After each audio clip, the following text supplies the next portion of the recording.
Muy buenos días, bienvenidos a Calidad de Vida.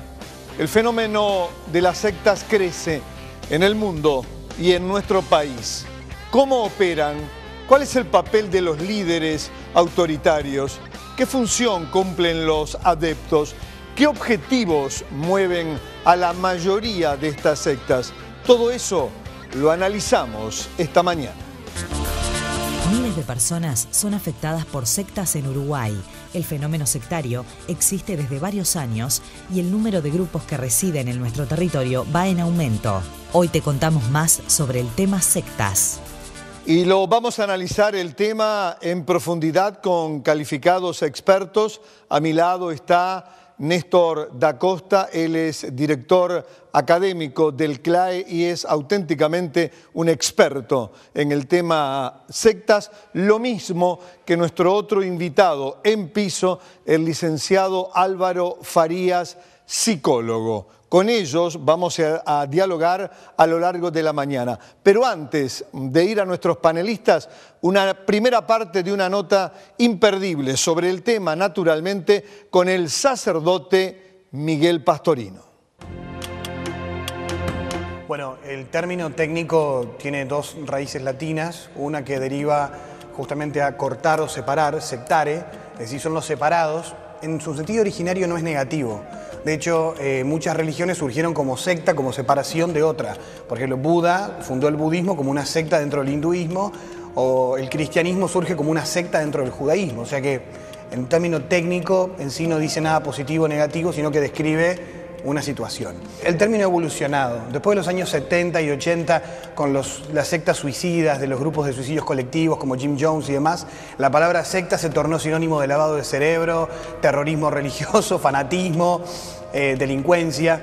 Entonces, casi que hoy a nadie le gusta que se le use la palabra secta, pero etimológicamente no tiene ningún problema. En primer lugar, un tema peligroso que se está extendiendo hoy y que a veces no se ve, es que la gente dice, bueno, pero cada uno cree lo que quiera, como que todas las creencias fueran igualmente respetables. Yo creo que todas las personas son igualmente respetables, pero no todas las ideas, porque si alguien tiene la idea de que es bueno torturar, yo discrepo, es decir, y no voy a decir que me parece bárbaro. Eso de que yo respeto todas las ideas me parece un poco hipócrita a veces y hasta poco lógico, porque si alguien sostiene, como hay algunas sectas, que se han constituido con una teología que supone que hacemos negocio con Dios, que Dios te va a dar más según tanto tú le das, yo voy a criticar esa idea y me parece que esa idea lleva a una praxis concreta. Después otro tema que tenés es la cuestión ética de cada persona, de que si que hay un pastor evangélico que a veces es estigmatizado porque está en un cine, por ejemplo, y no todo es lo mismo. Muchas veces se ha estigmatizado a las iglesias evangélicas por tener cines, confundiéndolas con Pare de Sufrir o Dios es Amor, que son las que han tenido más problemas a nivel internacional, con escándalos económicos, éticos y de todo tipo. Entonces, a veces el tema es la persona o el grupo concreto en cuestión y es muy, para mí, peligroso por la discriminación que genera generalizar, ¿no? Clarísimo, concluyente, el sacerdote Miguel Pastorino hablando de las sectas religiosas. Néstor da Costa, muy buenos días, gracias por estar. ¿Comparte lo que decía el sacerdote sobre el funcionamiento de algunas sectas? Sí, genéricamente es cierto. Genéricamente es cierto. Estoy de acuerdo en que no se puede hablar de que todo es secta, como normalmente se habla en el conocimiento común. Las sectas son un fenómeno muy pequeño entre el mundo religioso y las sectas no se circunscriben solo al mundo religioso. También funcionan en conjunto del mundo social, político, ideológico. Hay comportamientos sectarios en toda la sociedad. En general, en lo que el sacerdote Pastorino decía, estoy completamente de acuerdo, tenemos que el difícil límite de qué es una secta y qué no lo es. Yo creo que la mayoría de los grupos religiosos que tenemos en Uruguay no son sectas, sociológicamente hablando. Probablemente ¿son iglesias? Son grupos religiosos. Grupos religiosos. Porque hay grupos religiosos, hay iglesias, hay sectas. Creo que es muy difícil el límite y normalmente el límite de la secta está donde prácticamente se violan los derechos personales o derechos humanos, ¿no? Ahí es el límite donde el pensamiento de otro dejó de tener respetabilidad. Ahora, da Costa, vamos a ir concretamente al tema. ¿Hay sectas en el Uruguay? Yo diría que en este momento tiendo a pensar que no hay sectas en sentido sociológico estricto. En eso tengo una discrepancia con la mayoría de la gente que trabaja el tema sectas, que entiende que hay grupos que son que tienen comportamientos sectarios y que también son sectas. De hecho, sectas tradicionales como The Family o los Niños de Dios, etcétera, que no están en Uruguay, estuvieron, pero ya no están más, tenían un comportamiento de sojuzgamiento de sus fieles, de casi esclavitud y lavado de cerebro claro, cosa que uno no ve en las propuestas religiosas que vemos hoy en día. Psicólogo Álvaro Farías, muy buenos días. Buen día. ¿Qué falta entonces? ¿Qué componentes estarían faltando para algunos grupos religiosos, entre comillas, para ser considerados como sectas en nuestro país? Falta eso de lo que hablaba Néstor da Costa y también el padre Pastorino, el lavado de cerebro, el sojuzgamiento absoluto, el dominio, la manipulación, la explotación, psicólogo. Desde el punto de vista de la psicología y de la psicopatología, eso es lo que define a una secta. Bien. Hablamos de relaciones sectarias. Por eso es que el fenómeno de las sectas no se limita exclusivamente al ámbito religioso, como lo dijo Néstor y como de alguna forma también lo insinuaba el padre Miguel Pastorino. Hablamos de relaciones sectarias que se dan en el ámbito de una dinámica vincular en la cual existe una persona, una figura, que hace las veces del líder, como tradicionalmente e históricamente se lo concibe, y que de alguna manera, a través de un proceso de manipulación psicológica, de violencia psicológica o de lo que comúnmente, históricamente y hasta cinematográficamente se ha entendido como lavado de cerebro, le inculca un sistema de creencias que a priori la persona no lo hubiera asumido de haberlo sabido.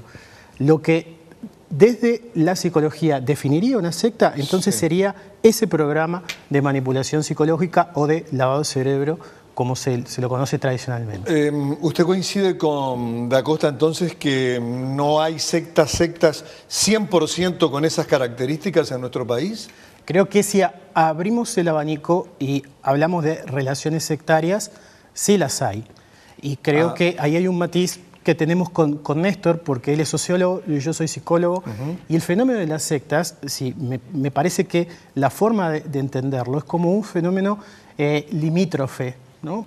Que tiene que ser abordado desde distintos paradigmas, pero ninguno solo lo va a agotar. Es un problema de frontera, problema fronterizo. De acuerdo. Y es un problema que tiene que ser solucionado entre quienes están en el entorno de esas fronteras.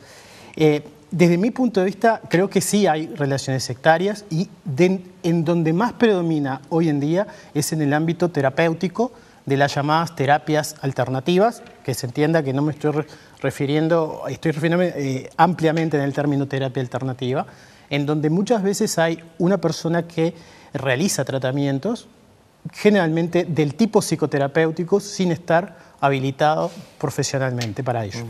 Bien. Néstor, Dios es amor, pare de sufrir. ¿En qué categoría a su juicio entran? Estructuralmente hablando tienen el perfil de una iglesia, aunque a nosotros y al saber común les resuene un poco raro. Al conjunto del mundo uruguayo les suena un poco raro. Tiene la estructura habitual de una iglesia, tienen postulados públicos, no tienen este tipo de sojuzgamiento masivo y por otro lado las sectas en general son grupos pequeños, no son aglomeraciones masivas. Las sectas tienden a ser grupos muy pequeños, reducidos, que tienen en su puño una verdad absoluta y también los medios exclusivos para completarla. Por lo tanto es muy difícil salir de ella. Pero tienen algunas características, ¿no? Me parece, ¿no? Sí. Hay una captación, digamos, de un público, a mi juicio, vulnerable, que es de alguna forma manipulado. Y hay un objetivo claramente de lucro, un objetivo económico. Si no, no es concebible, Néstor, que estas iglesias crezcan de la forma que lo están haciendo en nuestro país y particularmente en Brasil, de donde proceden. No, crecen por fenómenos sociales, no por fenómenos económicos. Por fenómenos... En realidad, sí. Estos grupos crecen porque existen demandas de la sociedad de atender de determinada forma sus demandas espirituales, o sus demandas de trascendencia, o sus demandas en la vida, de interpretar la vida cotidiana según un código de trascendencia, que las instituciones tradicionales no responden de la forma que estos grupos de gente esperan y por lo tanto los buscan en otro lado. Otros lados que no le hablan del paraíso ni del más allá, sino le hablan del acá y el ahora, de la vida hoy, de ser mejores en la vida de hoy y que Dios los mejore en la vida hoy, nos prospere, en términos adecuados sería eso, porque tiene lo que se llama una teología de la prosperidad, que no son solo de estos grupos, sino una teología que en cuanto yo más me acerco a Dios, más prospera mi vida terrenal. Muy bien, hay muchísimo más, obviamente, para seguir hablando sobre las sectas. Lo hacemos inmediatamente después de la pausa.